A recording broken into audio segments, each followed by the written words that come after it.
This week on RSBANDB Update, Harvest Hollow, RuneScape's new Halloween hub, arrives for the first time. It brings skilling, cheap prayer training, the maize, and boss pet overrides. This event learns from past events, and we discuss engagement and whether it hits the spot.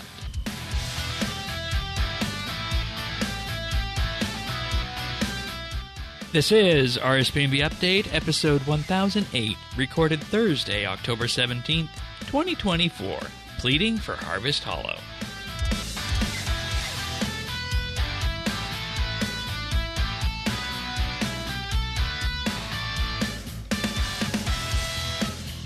Hello, everybody, and welcome to another episode of RSBANDB Update. The Harvest Hollow Halloween event is here, the new seasonal event hub for Halloween. Tanis, welcome aboard. Thank you, Shane. How has the event been? Had a fun time? Yeah, you know, I had to pull out the Halloween outfit and we all did. Go. Yeah. And you know, I got thoughts about it, but yeah, it's good. Cool. I'm glad to see Halloween come around. It's one of my favorite events. This and Christmas are always my favorites. So, yeah. Right on. Also, on the podcast this week, Pernasius, you said you cleared out the store already, so that'll be a fun discussion. Yep. Finished it this morning. Let's put it this way: much better than last year's event. Whatever last year's event was, even they took jabs at it. Wasn't one. Yeah. Yeah, and of course, Zerdones is also here. I asked you on the show as soon as I heard what the update was based on our monthly bit we did last week. Yeah, I think there's a specter that is haunting me. And I guess I'm haunting this podcast with this horrible topic that we're going to talk more about. Yeah. So we'll bring that to you guys in just a bit. But I mentioned monthly bits, of course, and that's a Patreon bonus show that we do each and every month. So if you want to check that out, there'll be more information about that a little bit later in the show. But also, I just want to give a big shout out to our experienced tier Patreon members, for whom without we could not do RSBANDB Update.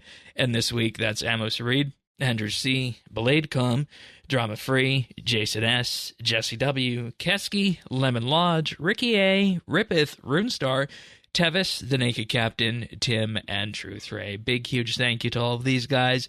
You'll hear a little bit more about our Patreon offerings about halfway through the show, or thereabouts. But in the meantime, we do have full show notes available over at update.show. You can join the Friends chat in game, which is at BitsBytes, and we also have a community Discord at update.show/Discord. You can find me in game at Shane12088. Tanis is at Tanis79, and everybody else is at Pernasius and Zerdones, respectively. All right, so let's start with the quest. I feel like the quest is a good place to start with this event. Quick initial thoughts on the quest. Let's go, Zerdones. I hate Falador Castle. Yeah. Can we get some remodeling budget for Falador? That was tough moving around there, wasn't it? It was really rough. I'm very fortunate that I wasn't doing it on mobile. One of our clanmates was doing it on mobile. He was having just a hell of a time in there. I pity that poor guy. Wow. Okay, then. Tanis? Overall, fine. Oh, sorry. Continue. No. Just overall, I thought it was a fun quest. Just hate Falador Castle. Okay. Tanis? I'll get around to it. Okay. Probably. Yeah, right. Yeah. And see, that's an interesting point, too. I forgot we had this discussion earlier in the week. You asked if you need the quest to unlock the event, and I thought you did, but I went and tested it on an alt. And if you don't want to do the quest, you don't have to. You could just go straight into the event, which I think is... You don't need to do... Sorry, go ahead, Dennis. I was just going to say, when I found out, too, that you needed different outfits, I just thought, well, hell, I might as well get some tokens, make sure that I have everything I need when I do this anyway. But any of those old ghostly outfits that we got a couple of years ago work? Yeah, there's quite a lot of stuff that does work. Mm. Okay. Yeah. Your ghostly fishing and ghostly revenants and all those ghostly skill outfits. The wiki has a huge list of them, actually. Yeah, it's quite an extensive list. And if you don't have anything, you can go to the clothes store in Varrock and buy the zombie outfit. And that'll work. Costs like 2,000 gold, and then you're set. Well, snap. Yeah, so it's pretty easy. Pretty easy to get into. Yeah. Okay. And that was my one concern about this was that, you know, what is the outfit that people use for this, right? Because I was like, do you need to go into the event and, you know, grind tokens for it, or is there something else you can do? But no, it's the clothes shop in Varrock that sells you the zombie outfit that you can get for 5k GP as an option if you need it. I didn't think that was immediately clear. It's not. One thing that I meant to do was because the NPCs will tell you if your costume is okay. Yeah. And I didn't take that option, and I meant to go back on an alt and check what that did, but I never ended up doing it. No, it just says it's not. It just gives you a binary yes or no. Yes or no? Yeah. Okay, yeah, so that's very much wiki design then. Yeah, they're expecting you to go to the wiki. Right, and, you know, I just got lucky because I equipped my Soul Witch cosmetic override. Overrides work, by the way, so that's good. Yep. What? Yeah, cosmetic overrides work. Yeah. Your costume has to be visible. So if your cosmetic override is one of the allowed options, then you'll be fine.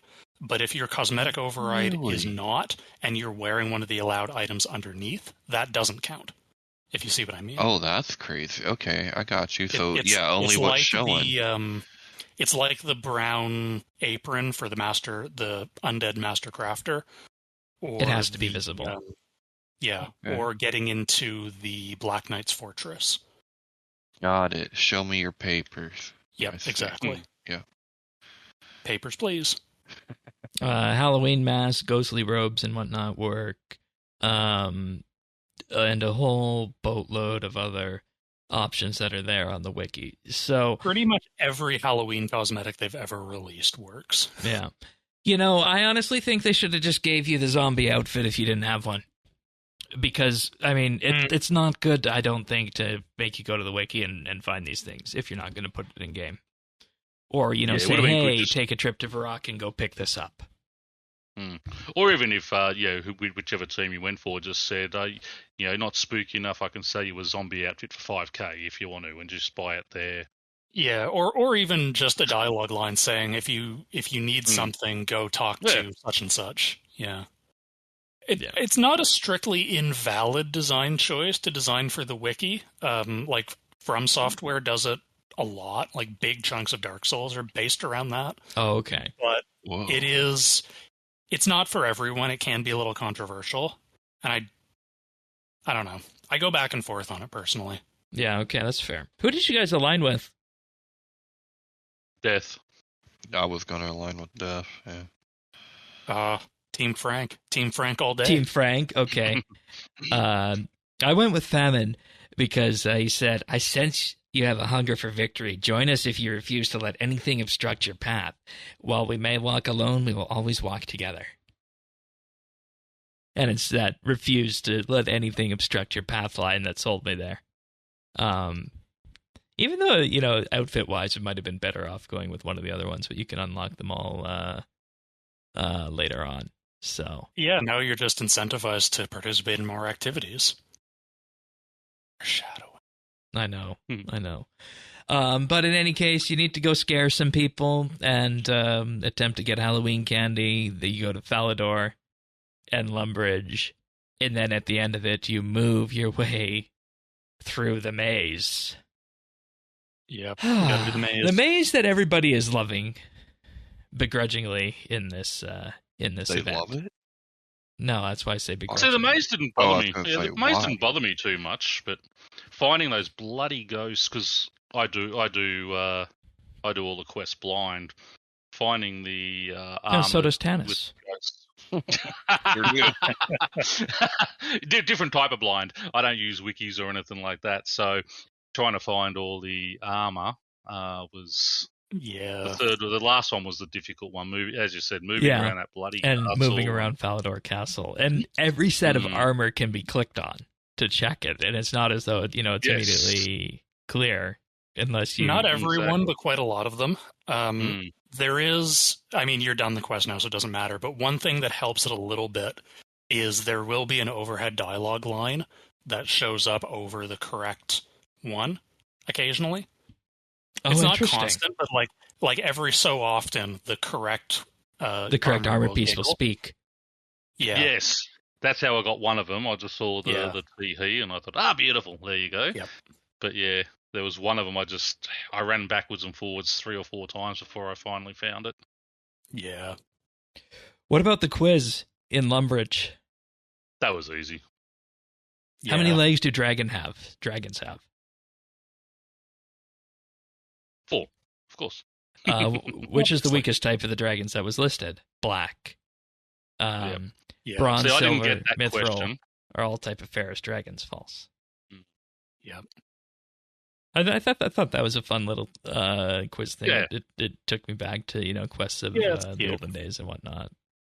There. Which dragon is the least powerful? That one tripped me up because I forgot that brutal green was higher. I thought it was between blue and black. Oh yeah, that's a fair mistake to make, I think. I knew it was above normal green, but I didn't think it was as high as black. But yeah, shows how often I fight dragons. Yeah, and even some adventurer me. Even the need for. So I didn't get that question. I got one about the classifications of dragons. Oh yeah. I got the legs, and there was another one. I can't remember what the other one was. I think it was a true or false question. Mm-hmm. But yeah.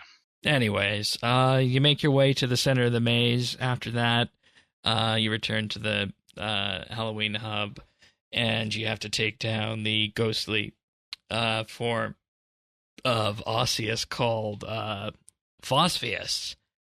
Phosphorus. And it's good to practice this because you will if you do want to have a bigger chance of getting some of the cosmetic overrides and Reaper masks and whatnot. You will need to be doing this boss here. You will need to do it a lot. You will. And I guess maybe that's a good point in time to start talking about the activities if nobody else has anything on the quest, because you do have the option of replaying the maze whenever you want. Yeah, the maze is an activity. Yeah, and you can earn double and triple loot rolls while skilling in the game world, and also at the event hub, in addition to the daily double that you have when you go there. So there are reasons to go back to the maze. I don't really find myself wanting to do more of this. How about you guys? I tried it, didn't like it. It's so busy. The imps are not easy to. I was going to say, jump on find a world, find a world with low population if you are going to do it. Yeah. And it crashed on me right when I was gonna do it. Like right when I had the damn thing down, and then I was like, screw this. That sucks. I'm not doing this. Yeah. Yeah, I can see it being tough for you, especially. It's very close quarters. It's not always easy to see the stuff. It was very reminiscent of the old. What were those things called? The random events? Yeah, the random maze event. It's very reminiscent of that. I didn't make that connection. I don't even do those in old school because they're optional there. But yeah, and see, that's the thing. You would think you have the ability to, get the bulk of the event goodies from just playing the event, but for what people want and the things that are going to be super, super expensive, that comes from the maze. So, yeah. The maze is where, if you're trying to make money, you're going to want to be doing the maze. Which is weird to say, given how things go, making money from a holiday event like that. So, I mean, it's a legitimate play style. It's a player type. I guess. Those people exist. I guess. But it's so busy. Like I don't like the mechanics of like catching those imps and that. I don't know. It just I thought we learned our lesson about making resources competitive like that. Well, I will say I think it's helped a little bit by the fact that the implings spawn very frequently. Yeah, they're back in true, like but I've just been... They're back in 3 or 4 seconds. Right, but people just stand there. That's what I did. I found a spot, stood there, got my 10 bones, and then ran in.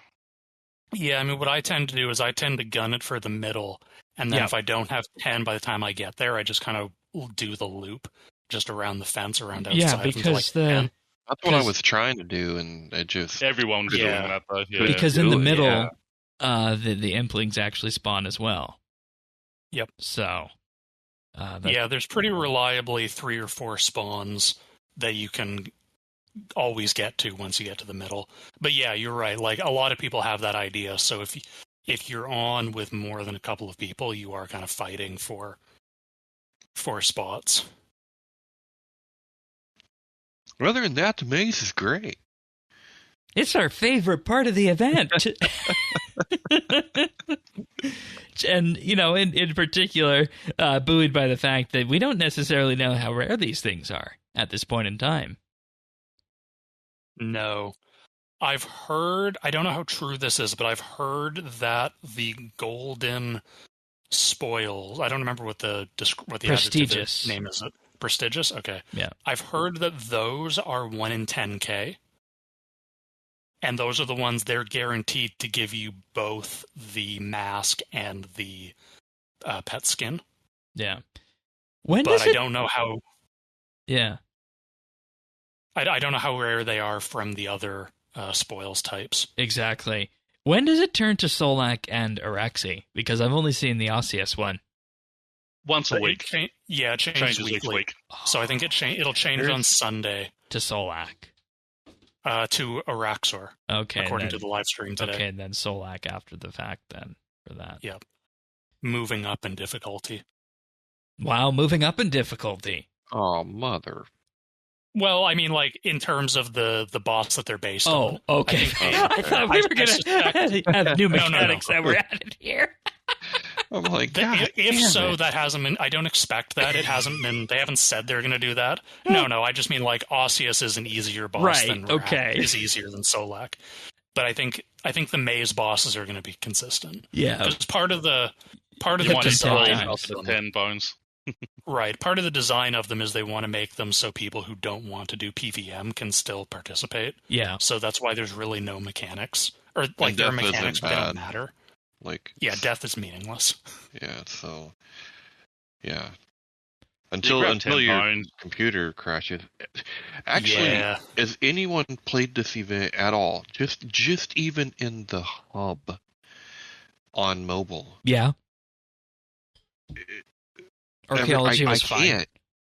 See, I can't. Like, the minute I go in mobile, if I'm at the hub, it just crashes. Got to pick a lower pop world. I was going to say, you're probably on a world that's got too many people. I don't know what world you normally play on. I'm usually on 66, and I haven't had a lot of problems. Yeah, no, I just hit play, so I... Okay, just random. Right. Well, that should, in theory, put you on a world that's not too populated. Nope. So mine always takes me to World 12, which is one of the most populated for the Australian New Zealand worlds. Oh, interesting. Okay. Probably prioritizes geolocation. Yeah, geolocation over population. Well, it's funny because we've got Australian worlds, but it always takes us to the New Zealand worlds. Better server hardware, maybe better ping. Yeah, I don't know. Yeah, the better ping because I think it's better internet over there. Right. It just baffles me. Anyways, I saw one of these Osseous pet tokens sell for 1.1 bill. I believe it. What? Yeah. Well, it's because they're super rare, and it's a PVM flex reward. But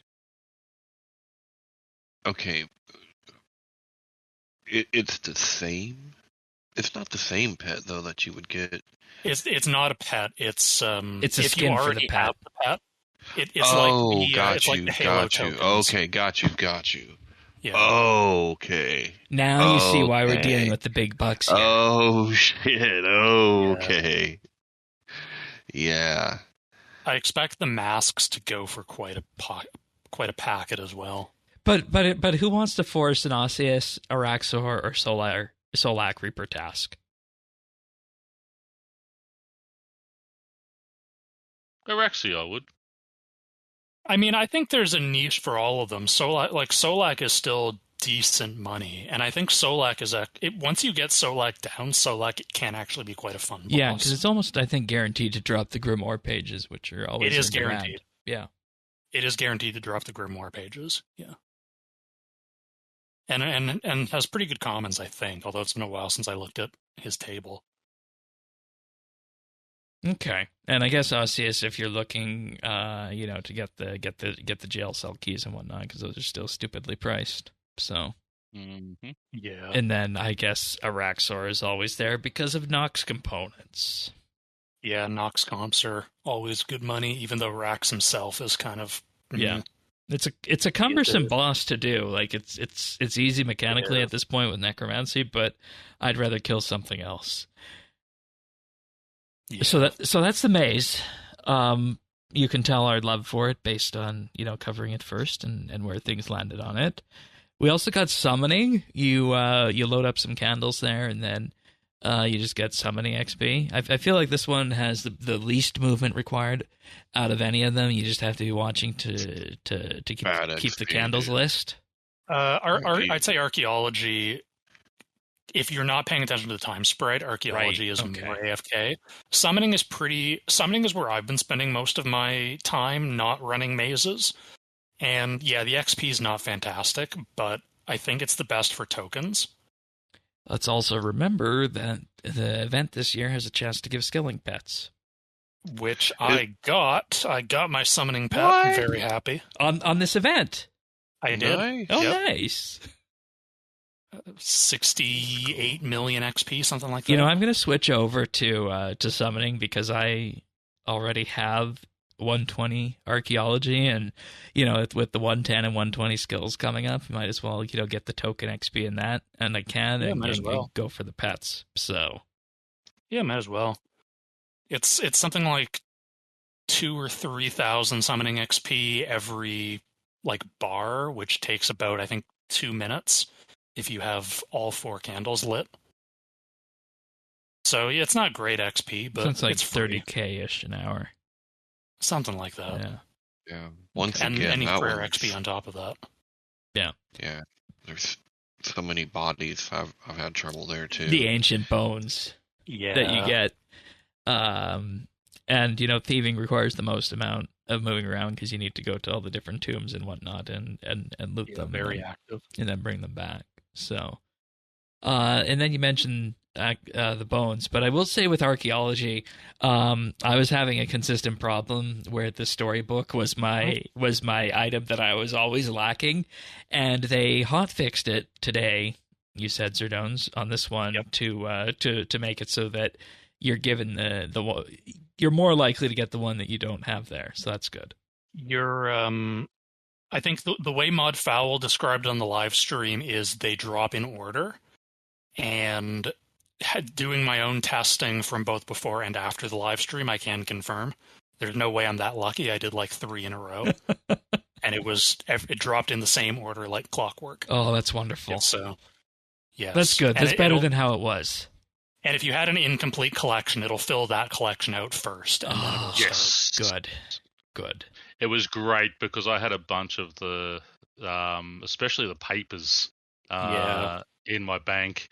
So I just basically, just went there, just got all the books pretty much today and filled it all. That's what basically got it for me, was just being able to get them all because it was done.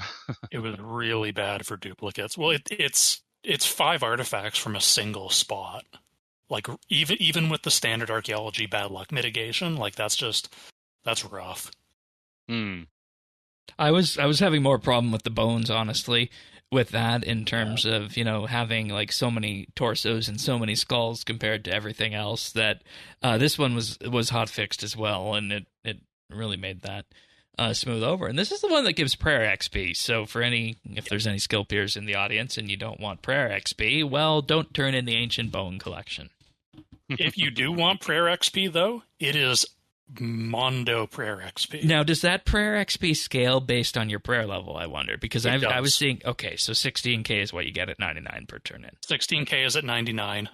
So at 99, if you're getting them from summoning, and you get one, you're guaranteed 1 every time you fill the summoning bar, it's something like 70k an hour, I think.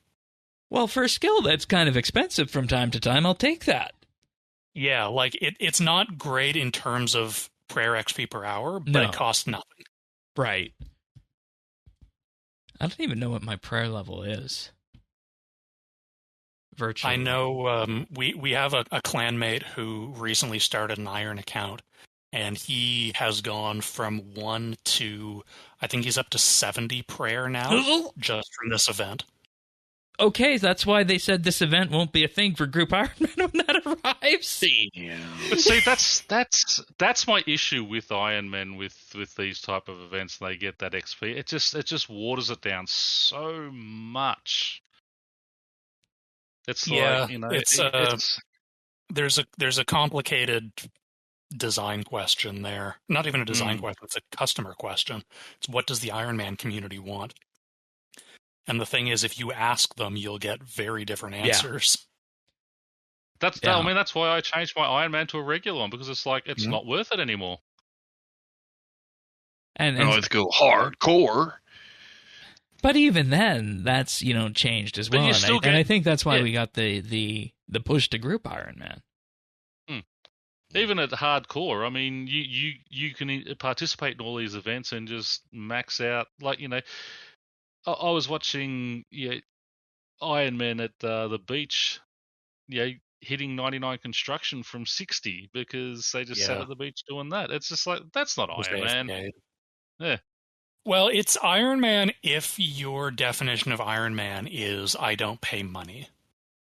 Yeah. Like, if all you want from Iron Man is to not have Treasure Hunter, then sure, why not? And what if someone sees Iron Man as the ecosystem and the game style, so they want to rush the early bullshit to get to the content they actually want to play, because at the end of the day, an Iron Man just a loop in the way that you want to gather, in the way that you want to prepare, in the way that but some things do become exceptionally difficult. Like the question is, at what point does it become viable and positive sense in the economics to do PVM with beyond, with anything beyond regular overloads, because we take for granted that you can just go to the GE and press a bunch of buttons and have overloads and then the things to add to those overloads. But Herblore is one of the most difficult iron skills I think that's out there at this point in time, which I think I probably am leaning towards in our group, by the way. You're uniquely qualified, Shane. Oh, why is that? Because you can grow them, and you can mix them, and it's all legal up here. Right. Yeah. Okay, fair enough. But yeah, I mean, it is an interesting discussion on what you get from this event, and what kind of progress you could make as you're leveling up your character for that. But I'm going to thank some Patreon supporters right now, because we've gone through most of the activities. I don't think there's really much else to say about them, because you do them as they are on the tin, and summoning, least movement. Archaeology, least movement. Summoning is up there as well, and thieving, well, you kind of got to move around for that one, and then Ancient Bones for Prayer. But this week I'd like to thank Alvaro L., Amos Reed, Andrew C., Arvid L., Bladecom, Brayton K., Chulbura, Dominic R., Drama Free, Duramax, Gila Fleur, Jade Gizmo, Jason S., Jesse W., Kesky, Lemon Lodge, Luminos, Mongrath, Pernasius, Ricky A., Rippeth, Robbie D., Runestar, Samuel FL, Scott DS, Shirt Pants, Tabby, Targayen, Tevis, The Naked Captain, The Dabbing Goat, Tim, Truth Ray, Ukulele Steve, Woody, and Zant. Big, huge thank you to everybody out there for supporting us and making the podcast possible. If you want to learn more about that, head on over to patreon.com/RSBANB. We have plans starting for as little as $1 a month, and for that, you gain access to an entire back catalog now of 75 monthly bits, bonus podcasts as we call them. We just published one last week about RuneScape's engagement system. That might sound like a bit of a dry topic on the edge of it, but it goes into just how all the various aspects of the game, from leveling, going for comp or drop logs, and culminating in things like treasure hunter and monetization, how all those seek to keep you playing the game, and some of them in maybe some kind of dubious ways. We're actually going to talk about that in relation to this event coming up next year. But all that and more for as little as $1 a month. We also have the VIP tier, where for $3 a month you'll gain access to a special Discord chat channel, a mention on the podcast at the start of the month, and a high-quality stereo version of the show as well. And you do get a special Discord color for that, too, $3 a month. And we also have the Insider tier, where for $5 a month you receive a shout-out on the podcast each and every week, and exclusive access to the outtakes that we use to make the clip show. And in addition to that, you get the RSBNB Christmas card every December. But patreon.com/RSBNB. Zerdones, you were there for that last monthly bit. I was. How if you're gonna sub that up for the listeners, what would you use one word to describe that with? One word? Ooh.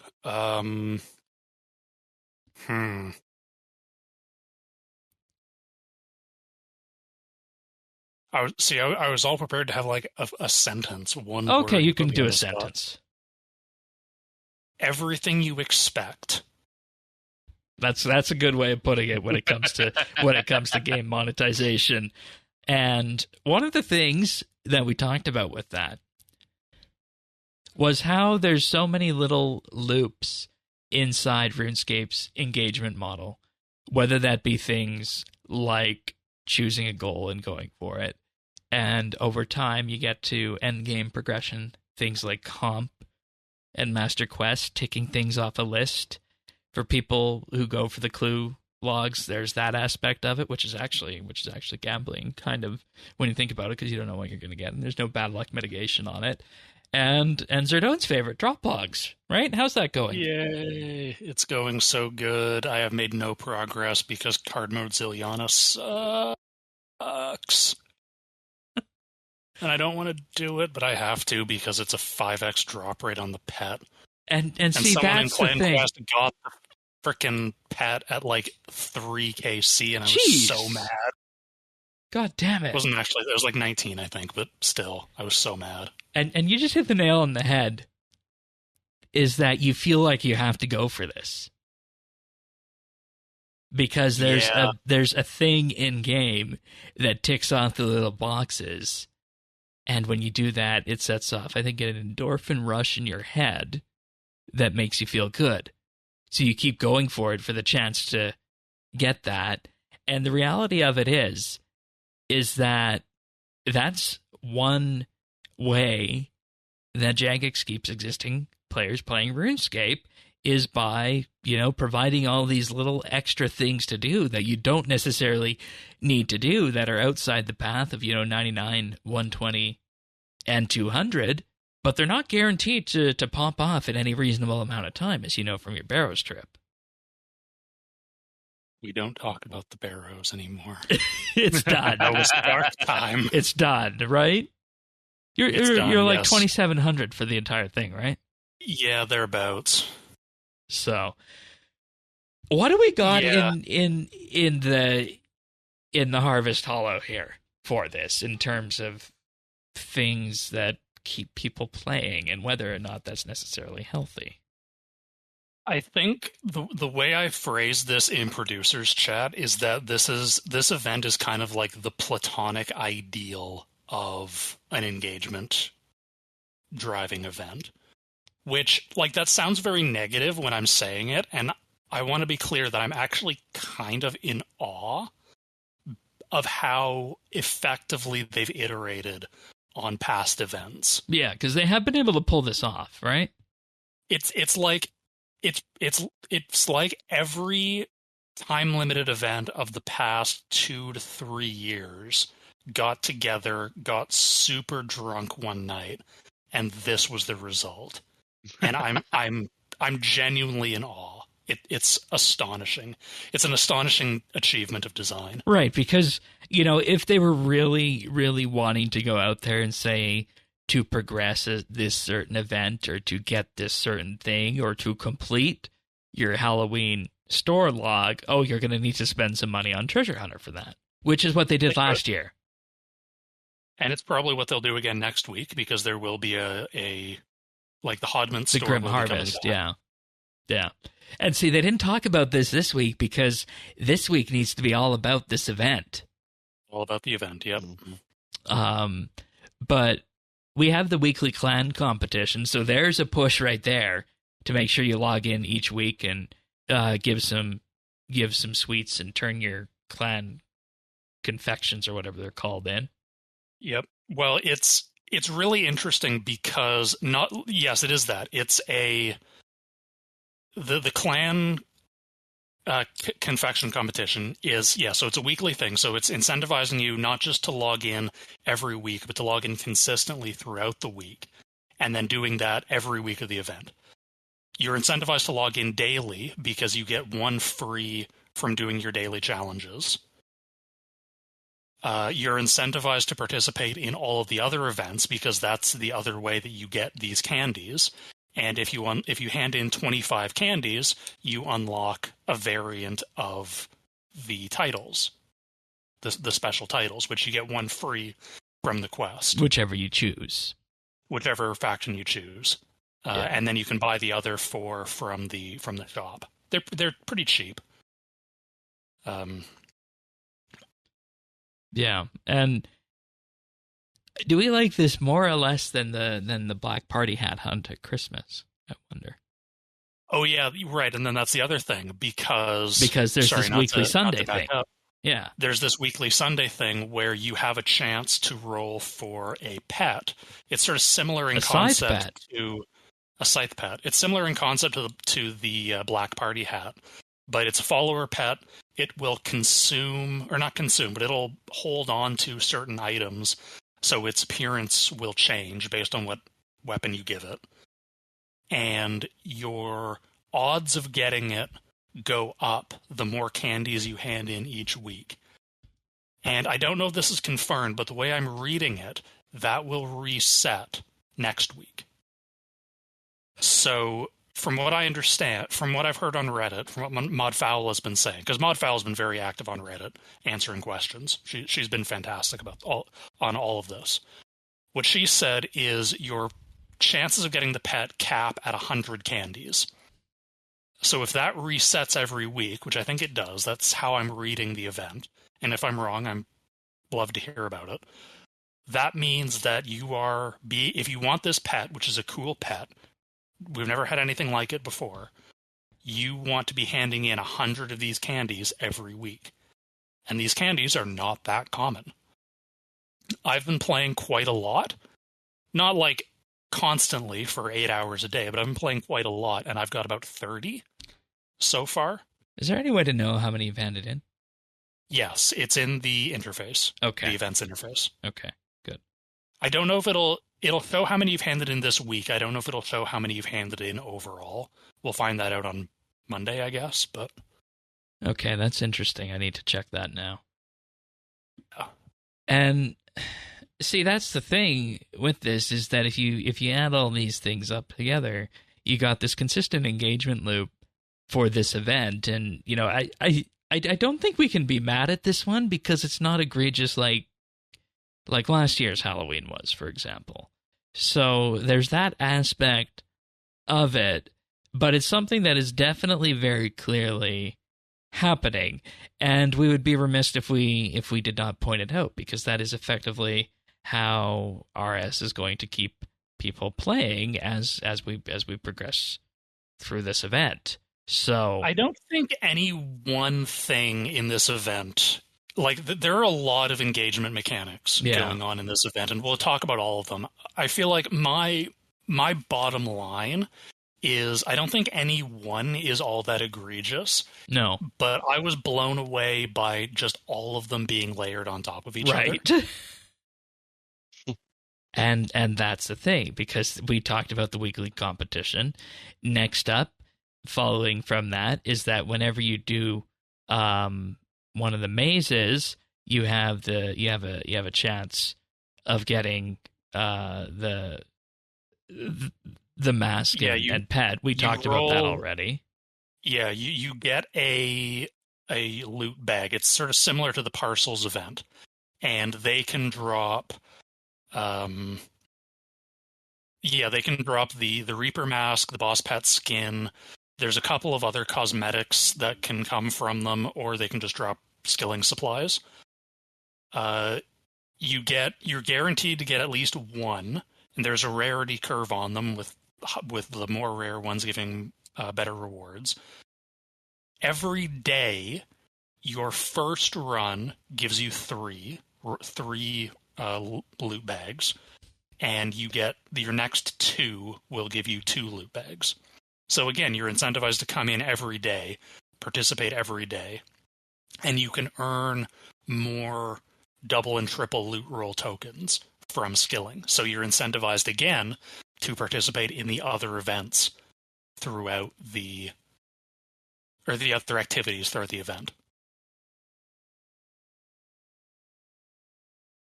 And the spoils can also drop clan confections, bringing it back into the weekly candy hunt activity. And I think at this point, is it clear? Is it clear what this is doing? I wonder. And money. Well, that's the thing. Money. There is no way to bring yourself ahead by spending money on this. Yeah. Currently, But as for engagement, right? I mean, it's a time one. Yep. Yeah, it's a log in and play the game. Yeah, that's you might get lucky in that maze. I've given 19 confections so far this week. You're only 6 away from your captain title. Oh, nice.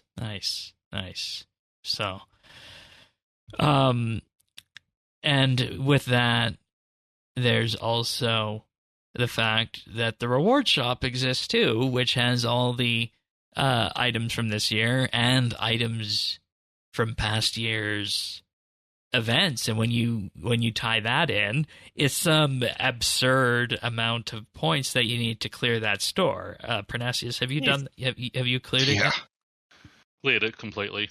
Do you have any idea how many points it was? No, because I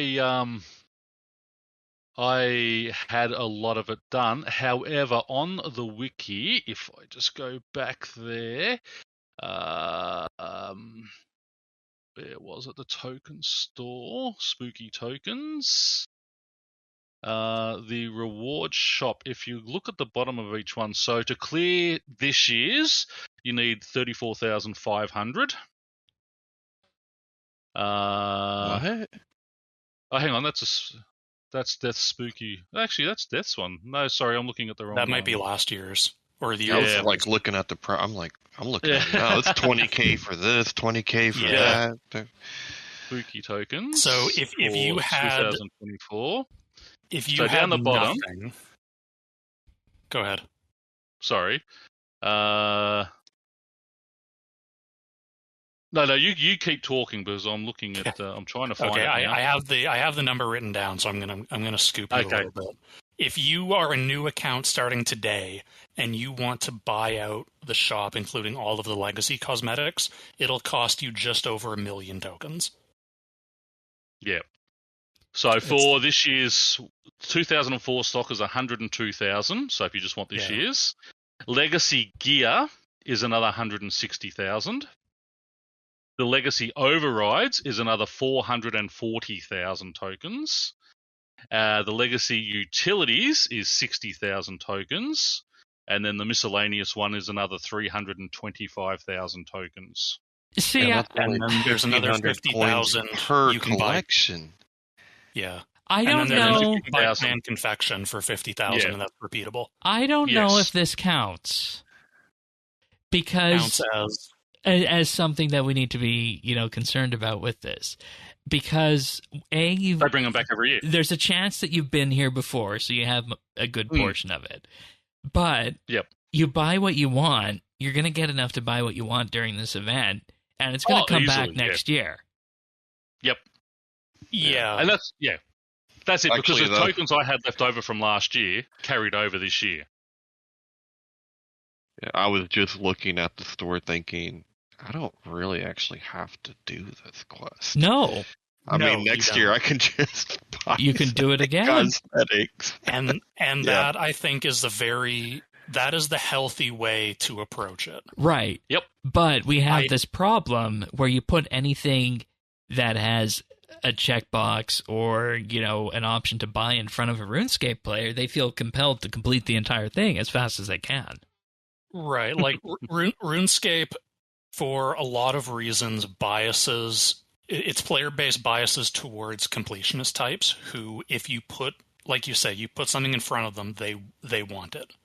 It exists, therefore I want it. If I put heroin in front of a heroin addict, they're going to want it. I mean... Sure, absolutely.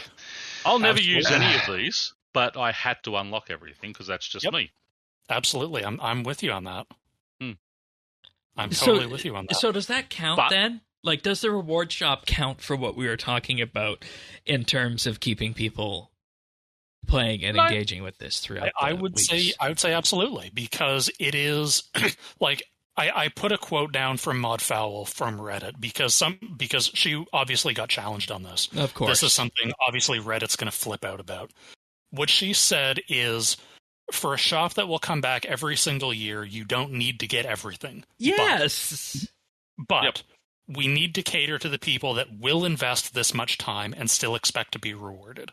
Thank you. Okay, and that's the point from the monthly bit that I wanted to talk about here, is that they're leaning into this and they know this, and I don't necessarily know that that's a good and healthy progression system for the game.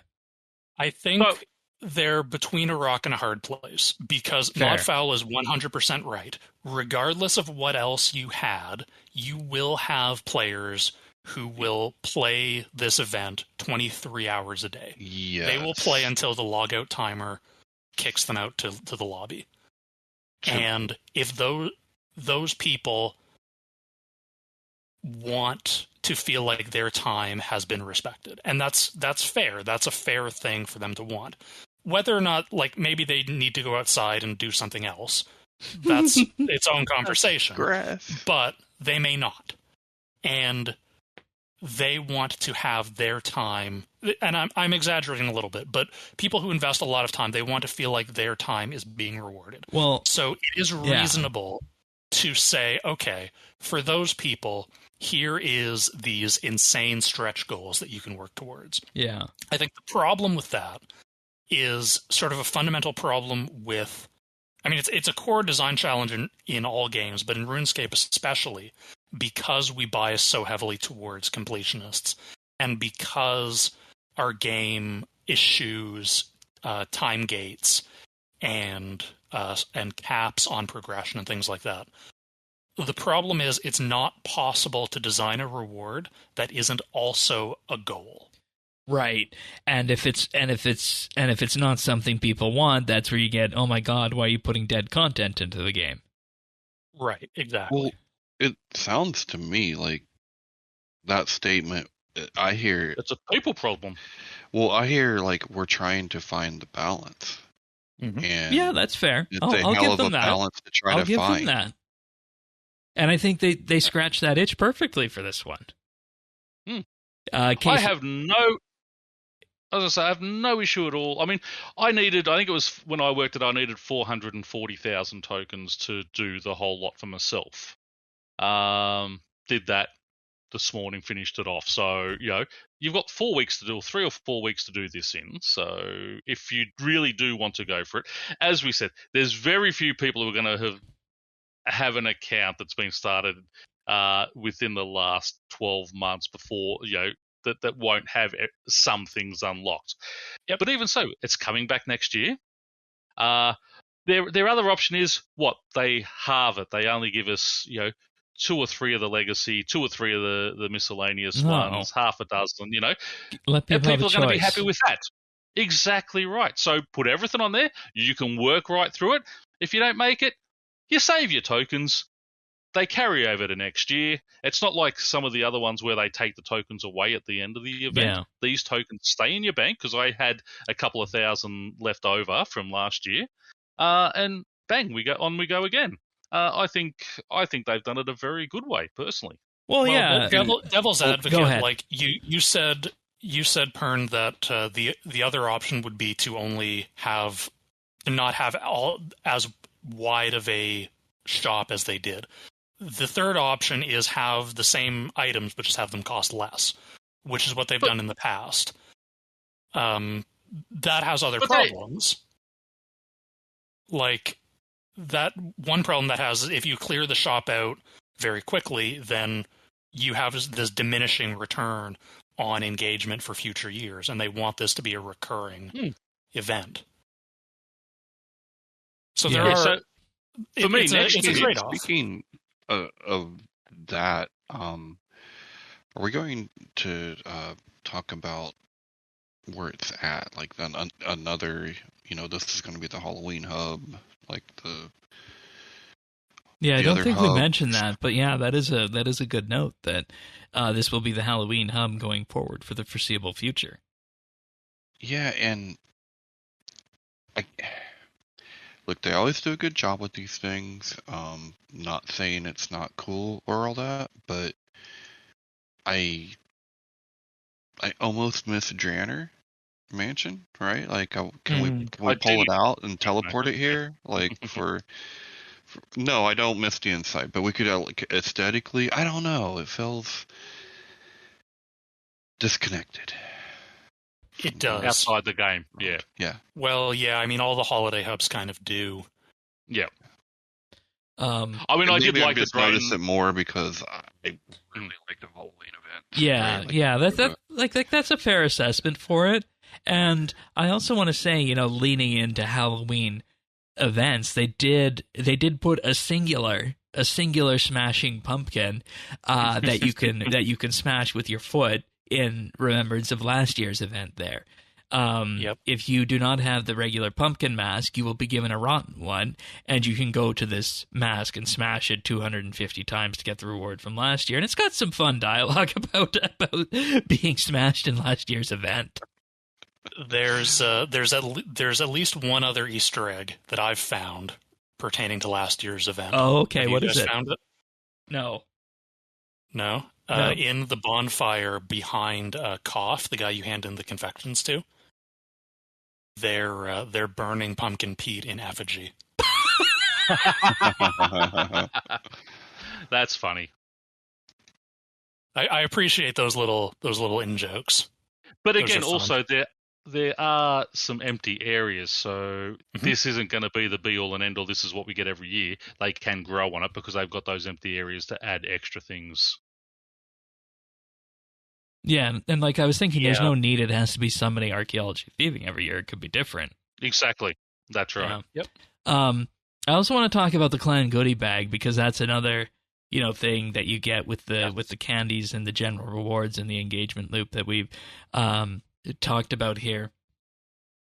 But this clan goodie bag has the pumpkin beret in it from previous years. It's also got Soul Dive and Soul Surge. Yep. As well as a number of spooky ghost masks that were there in addition to the skilling supplies. But what is also there... Treasure Hunter, I think it's the Treasure Hunter rewards from last year. Yes. The Ensouled Pumpkin Mask is there. Yep, the Ensouled Pumpkin Mask. I don't know about the Ensouled Pumpkin Mask or the Pumpkin Beret, but the other, like the Soul Dive abilities and the Soul Surge, the Witch Token, Burlap Bag, don't sell for the GE price that are listed. They don't sell for 20% under. Yeah, that makes sense because there's probably quite a few of them. But did you say the abilities don't? Nope. I got the Soul Dive ability. I've chucked it in there at 20% under, and it's still sitting there. Okay. Well, I'd imagine the Ensouled Pumpkin Mask will, because that was, the thing that was worked over a bill. Oh, of course. And I reckon the Pumpkin Beret will as well, because that was very rare last year too. Yeah. Where were we talking at some point? I forget where we were talking, or maybe this is something I was thinking about, but weren't we talking about adding specific treasure hunter items to some sort of drop table somewhere? They talked about it themselves, that they will eventually bring some of this stuff into the game, and I love it that they do it through these seasonal events. Yeah. Oh, I remember what it was. It was when we were talking about adding value to the game with Premier Club. We said, add a token that lets you pick or choose a treasure hunter item from the previous year on it. Yes, because I got 14 of those sitting in my bank that are useless. But this is as good of a way, I think. Unless we think the confections are too grindy. They are pretty uncommon. They're grindy, but... I guess it depends on how rare these things are. I mean, they're just cosmetics, so... Yeah. I think I'm averaging about 2 or 3 an hour on the candies. And now you're not doing the maze, you're doing the skilling, right? Yes, yeah, I basically did it all just sitting at archaeology. I wasn't chasing the thing. I sat at the one spot and just let it go and watch TV.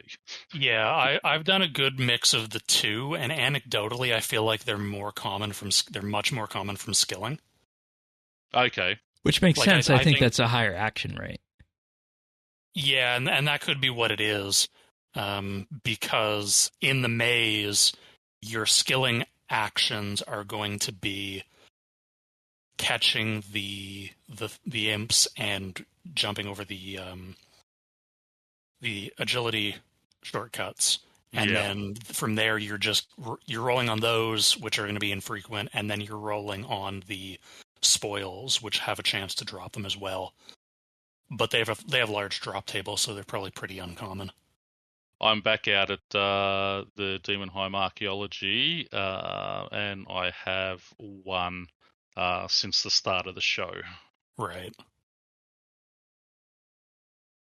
So that's another interesting kind of engagement metric, is it's encouraging you to prioritize different tasks based on what rewards you want.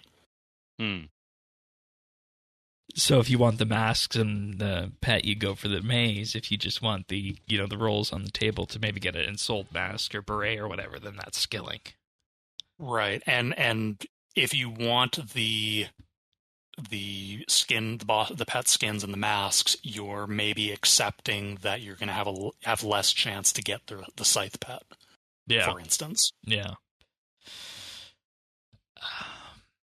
So, I mean, I'm honestly of two minds on this. I feel like what we've done here is we've painted a picture that at the core of it, really, there's 3 times a year these events come around, maybe 4 if they do the summer one next year, where it's just going to be an engagement farming thing. How many times can we get people to log in and play beyond what they're already doing, right? I think that's one way to look at it.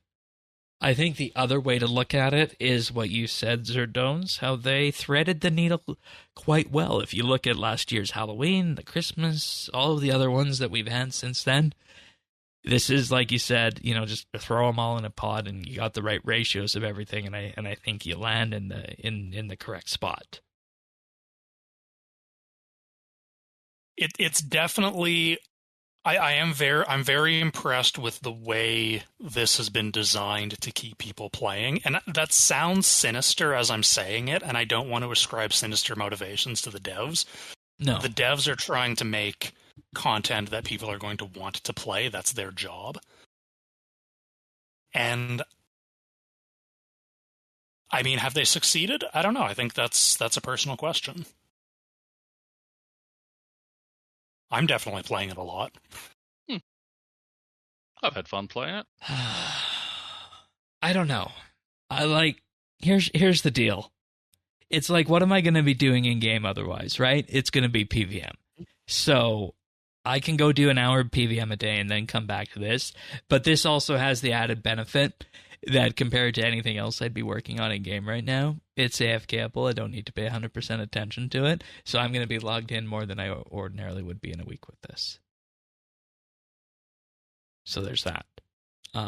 Which is good on 2 points. It has that more engagement, and it gives you a chance for those rewards. Yeah, but the other thing is I was thinking last night, I got everything I want. I think I'm done here. Is there anything else I need to get?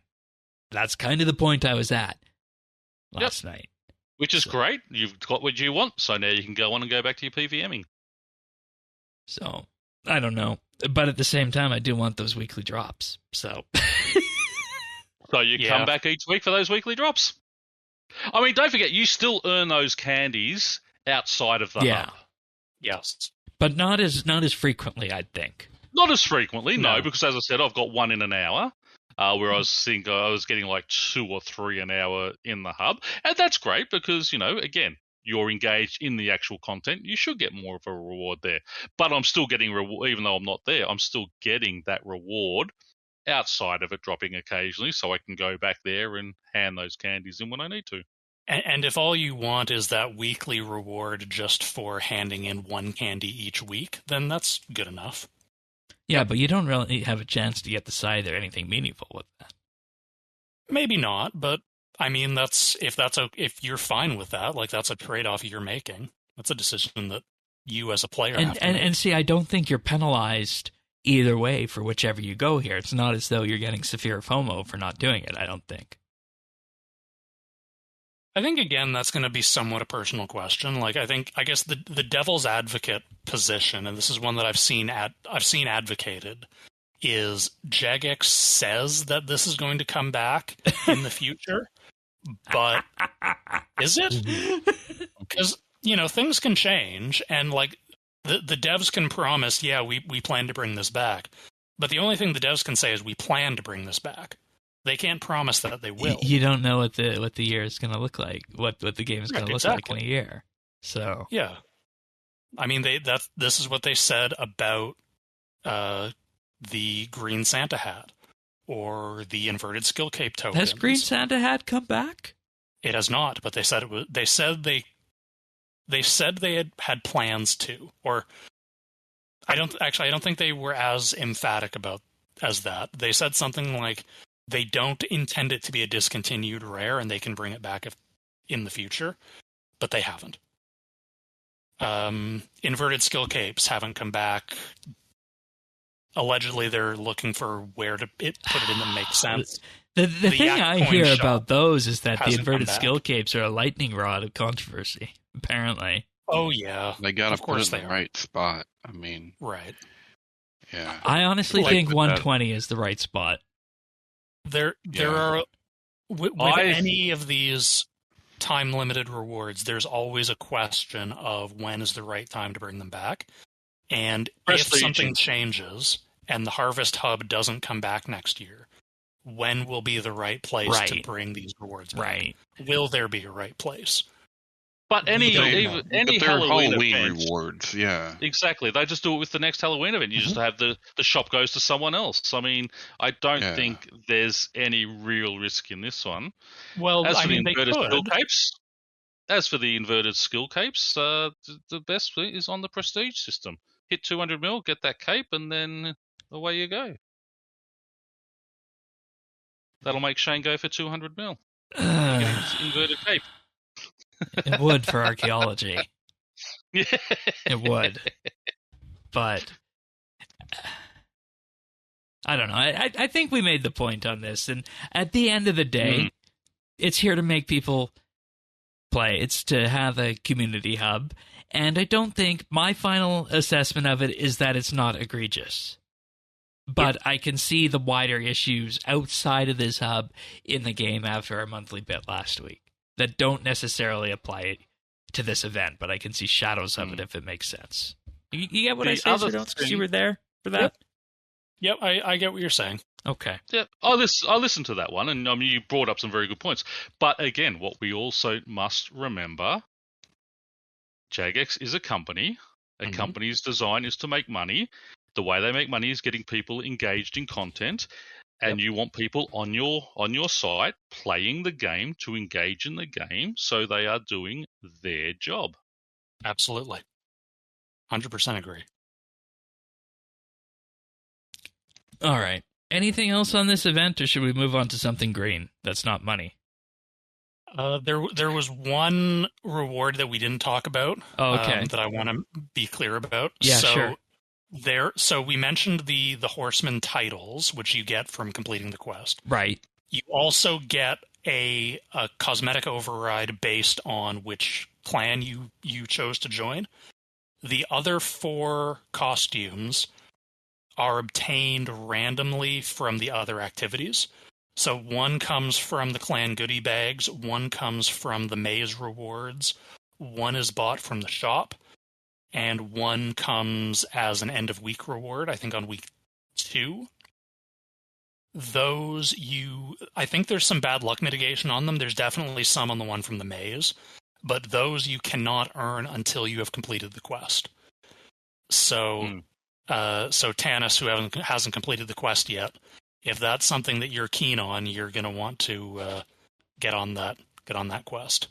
I thought I read somewhere also, though, that at the end of, as long as you've have been on everything, as long as you've done something in everything, you will get anyone that you don't have at the end of that 3rd week. You'll unlock it as well. Oh, I didn't hear that. That could well be. I know the 3rd end of week event is going to be the other skins for the pet, which you also get for the chicken pet that you get for completing the quest.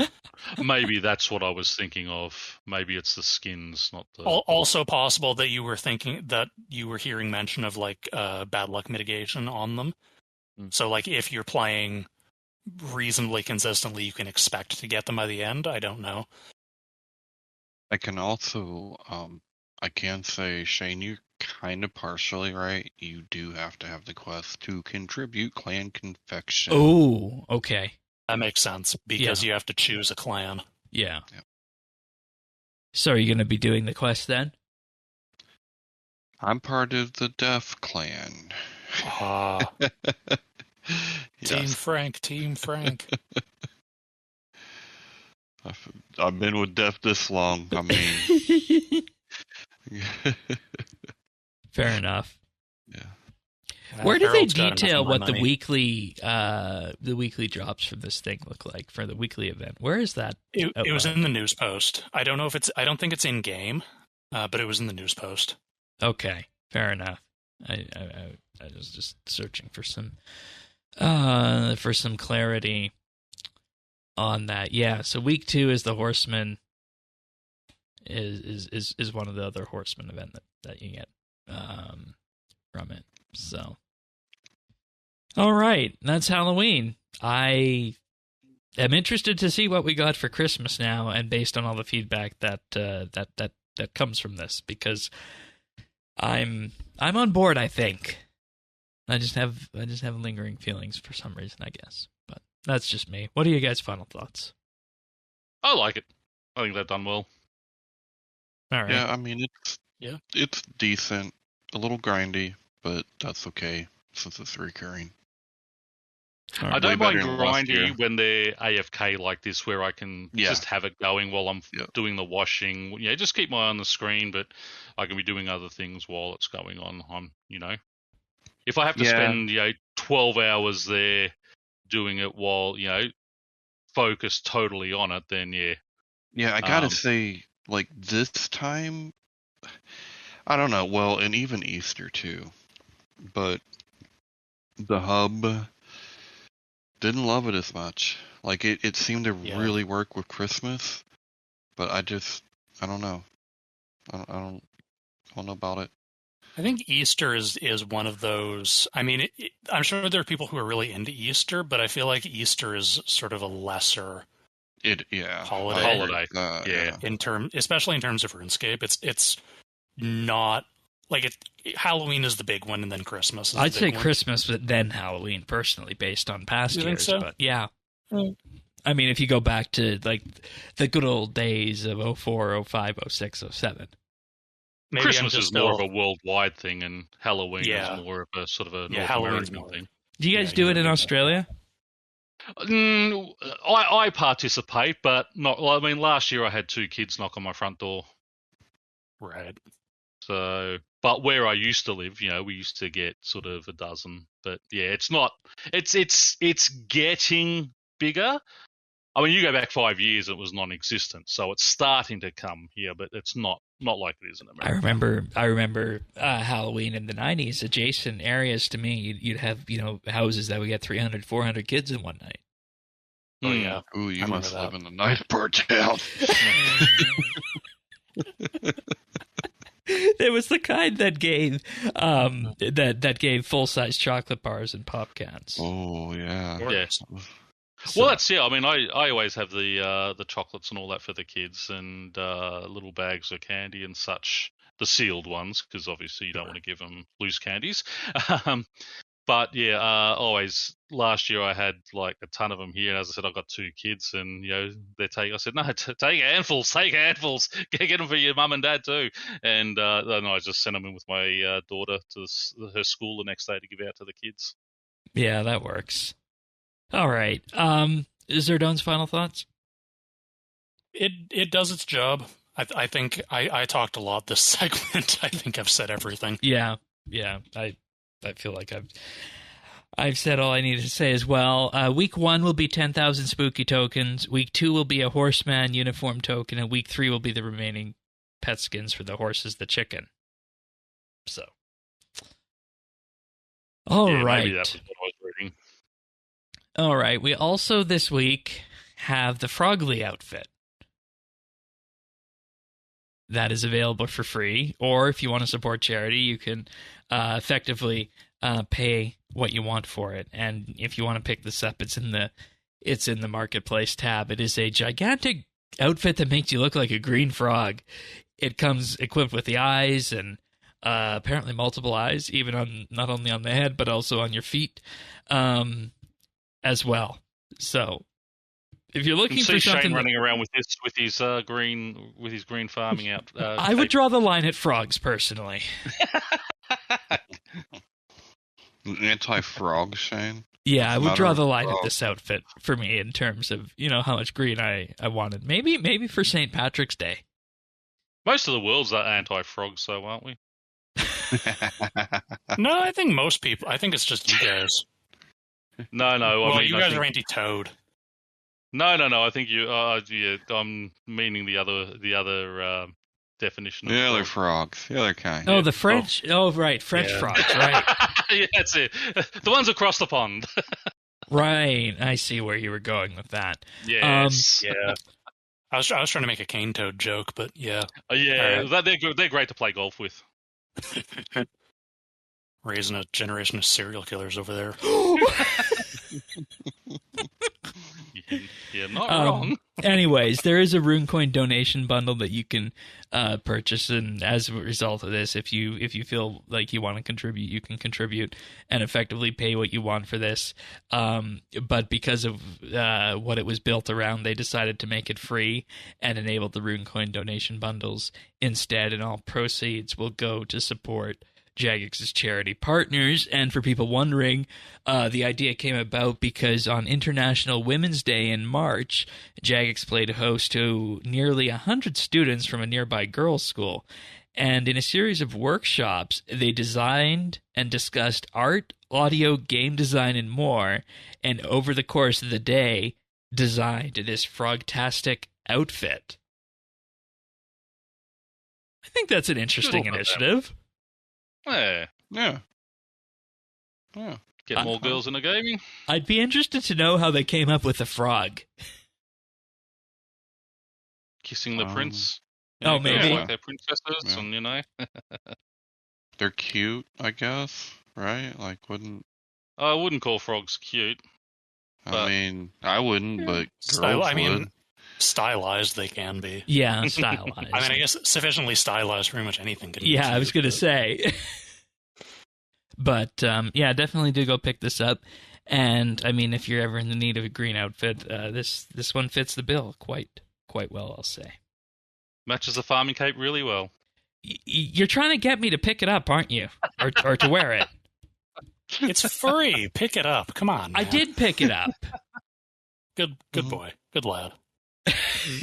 Hey, you got to complete everything. You got to have it all, right? Hey, maybe absolutely. Maybe we can make it so that Earth doesn't do as much bullying if I drop the Crocs in favor of the frog gear on the feet. Yep, let's try that. Yeah. Report back. Mm-hmm. Okay.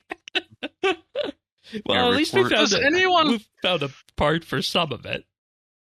Does anyone else have a thing? I've just gone to click on Marketplace and it opens and immediately closes.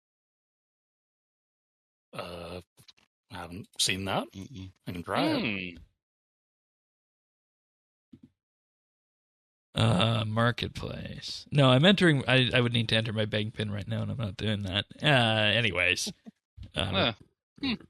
report back on that. That's okay. So, also, Grim Harvest is coming back next week, and with that, we will have the Necromancy Ritualist skilling outfit. Not an elite skilling outfit, just a Necromancy Rituals outfit. Just an XP boosting outfit. Yeah, the usual 6% XP booster. So they're leaning into with the modified mask for the add-on, yeah. Yep. They're leaning into Necromancy really being a skill, not a combat skill. Well, I mean, that makes sense because you train it with rituals. Exactly. Yeah, it's very much a ritual thing. It is a little weird having an XP set for a combat skill. I mean, like, I guess Slayer has XP sets, but usually for specific purposes. Yeah. Like the Demon Slayer set, for example. Yeah. The modified mask has a 5% chance to save focus objects when performing rituals. And can be operated to spawn a Death's Shed moth once per day, and 5 buckets of slime can be claimed per day from the mask as well. I feel like this is something you're going to want when you're doing rituals.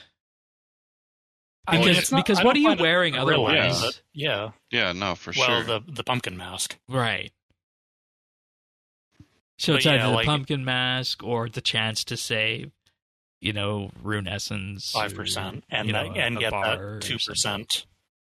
And get that 2% bonus XP. Extra XP. Yeah. Yeah. So, I mean, maybe this is this year's Halloween chase item in the store.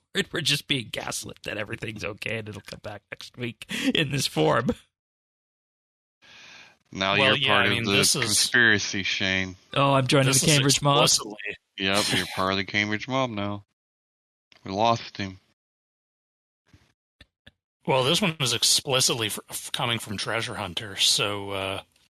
which most of them do. Stimulating discourse. Yeah, but I mean, they did that with all the others, and then 6 months later they put them on where you can earn them in-game. So you can get them with double XP tokens eventually, probably. Yeah, probably. I wonder with this, does this really matter at the end of the day? Because look at it this way. 6% XP, that's not going to make or break anyone. You can get more by, just spending Treasure Hunter keys, yeah? And with the 5% chance to save a focus object, we've gone a year plus without that. I mean, is that something that's really that powerful? Really that, game-breaking in terms of being able to change the game, rather? I mean, it's nice. I think it's definitely less impactful now than it was even 6 months ago. Yeah. With the rate at which various focus items have been coming into the game.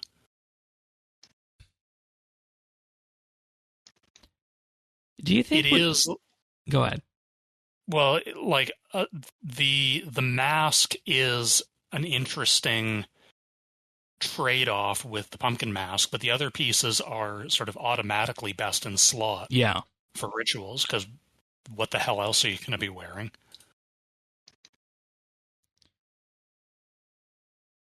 And this is a more, a wider strategic question for, I guess, the rest of the game is, do we have too much XP coming in?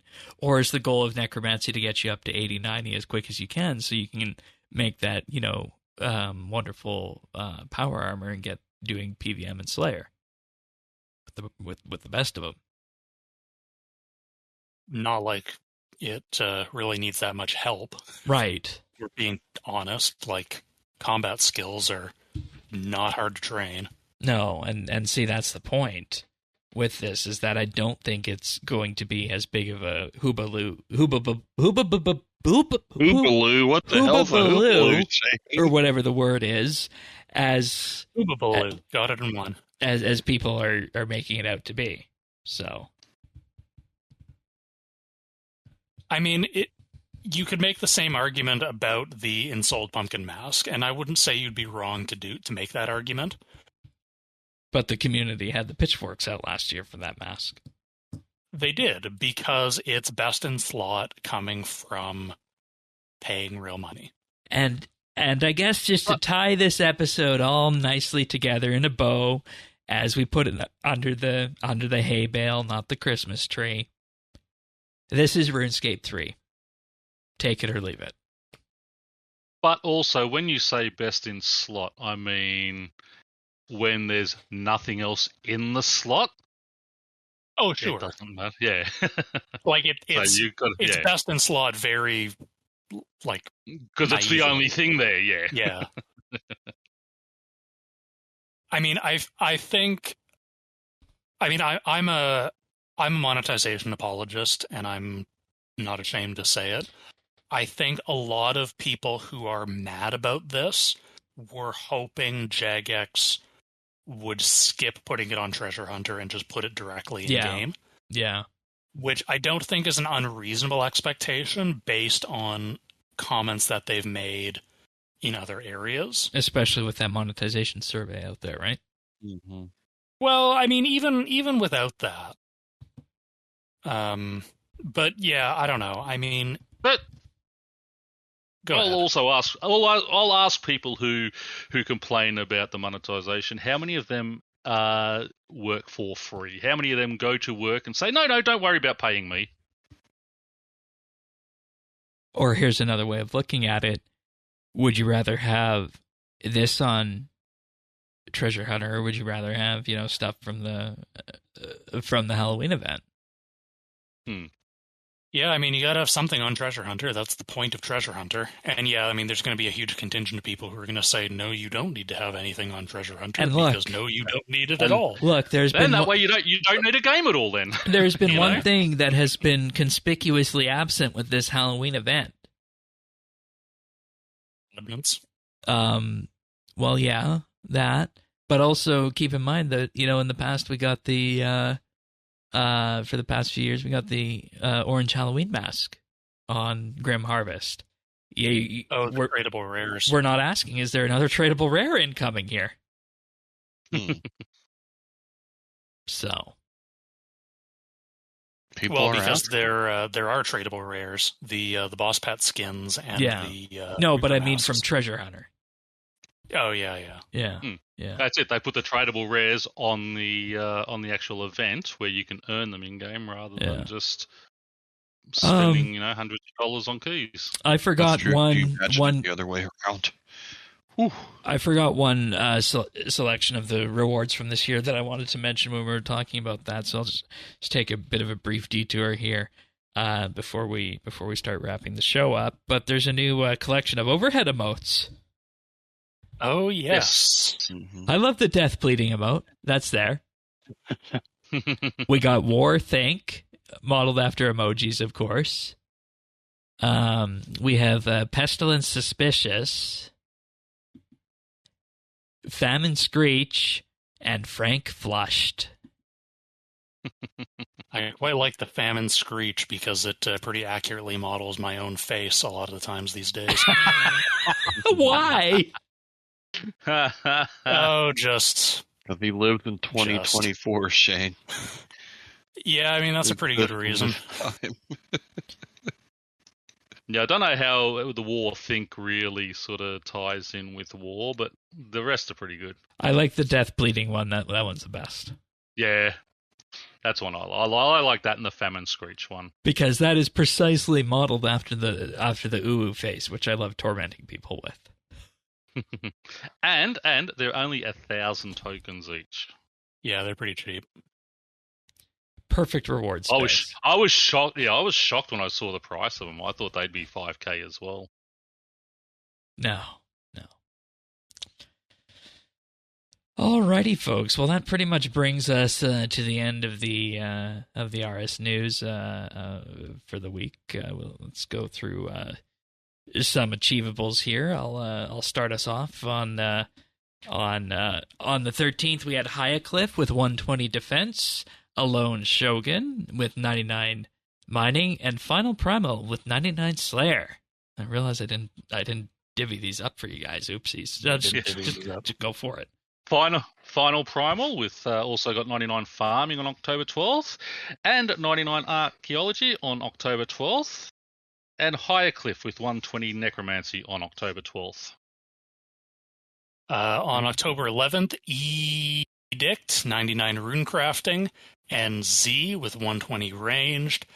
And finally, but certainly not least, Mayquest, October 10th, 120 Farming, Shane's favorite. Right on. And in the pick of the week category, we have Gift of Gothics. Pernasius here with the RuneScape book, The Gift of Gothics. Yeah, it's finally come in. My son bought it for me for my birthday, but it took about 6 weeks for it to come in. Book by Aaron M. Evans. Goes back basically before Felidor was Felidor. They were just all basically clans fighting against each other, and Warlord Radolin sort of is bringing all the clans together. He's defeating them all.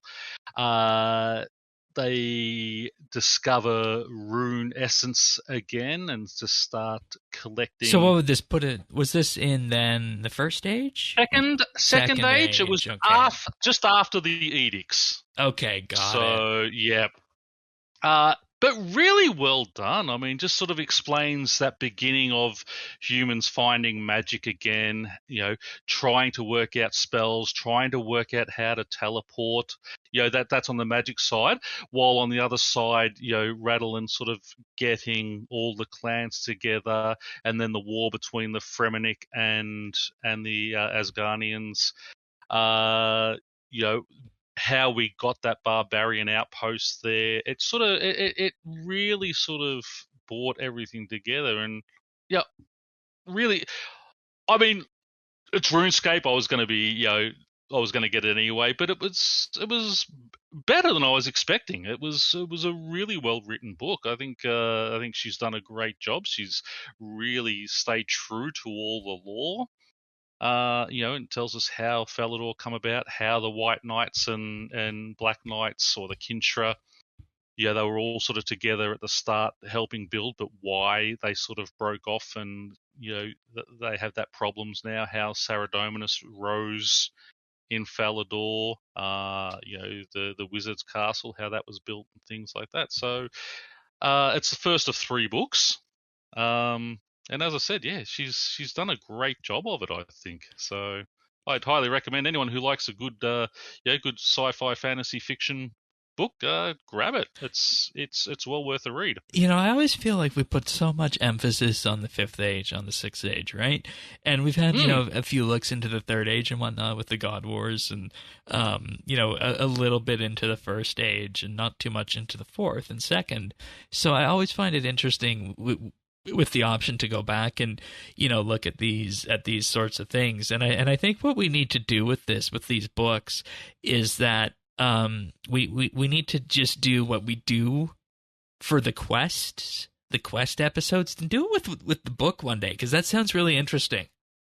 Because I know you got it, and I think Avernet got it as well. So we might have to gather and do that at some point, and for the rest of us, just read a summary of it for it. So. Yep. Book club episode, RSBAND book club. Oh God, now that's that's going to a different RSBAND level. book club. But no, yeah. So as I said, you don't really have to be a RuneScape fan to enjoy this book. It's that well done. Obviously knowing all about it and the edicts and things like that, because they do sort of reference the edicts of the gods and sort of that. That sort of Zamorakian chaos sort of more theory more than sort of why he pushes that and things. It's explains a lot and goes into depth on a lot of things, and yeah, as I said, highly recommend it. So if you get a chance, grab it and read it. I wonder what the involvement of the JMods is, like specifically the Lore Council on this kind of product. That would be interesting to know. I didn't read. There is an acknowledgements at the back, which I didn't actually read.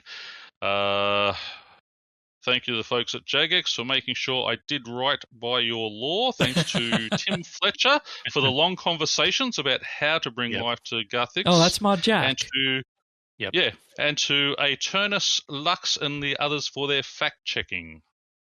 Okay. So so she's obviously worked with the mods to make sure it was accurate and such. So yeah, as I said, really well done, and I highly recommend it. Grab it if you can.